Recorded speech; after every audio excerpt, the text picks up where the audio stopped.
ഒരു കറി തന്നെ പല നാട്ടില് പല രുചിയും പല പേരിലുമായിരിക്കും അറിയപ്പെടുന്നത് അല്ലേ?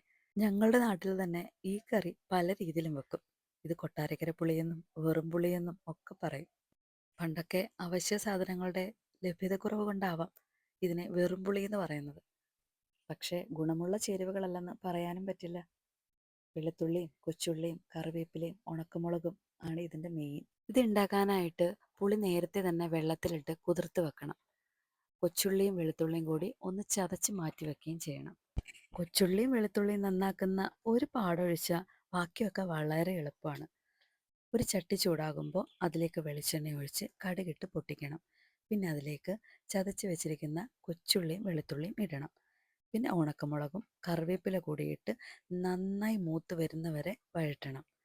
ഇനി തീ ഒരല്പം കുറച്ചതിന് ശേഷം നമ്മൾ വെള്ളത്തിലിട്ട് വെച്ചേക്കുന്ന പുളി ഇതിലേക്ക് പിഴിഞ്ഞൊഴിക്കണം. ആദ്യം ആ വെള്ളത്തിൻ്റെ പകുതി ഒഴിച്ചാൽ മതിയാവും. ഇനിയാണ് ഈ കറിയുടെ യഥാർത്ഥ രുചിയുടെ രഹസ്യം. പുളിവെള്ളവും കടുക് വറുത്തതും കൂടി കൈകൊണ്ട് തന്നെ യോജിപ്പിച്ചെടുക്കുക. ഒരിച്ചിരി ചൂടൊക്കെ കാണും, പക്ഷേ എങ്കിലും ഇങ്ങനെ ചെയ്യുമ്പോഴേ ആ കറിക്ക് യഥാർത്ഥമായ ടേസ്റ്റും കിട്ടുകയുള്ളൂ. നന്നായി യോജിപ്പിച്ചതിന് ശേഷം മീൻപൊടിയായി ഒരല്പം കായവും ആവശ്യത്തിനുള്ള ഉപ്പും കൂടിയിട്ട് നന്നായി തിളപ്പിച്ചെടുക്കണം.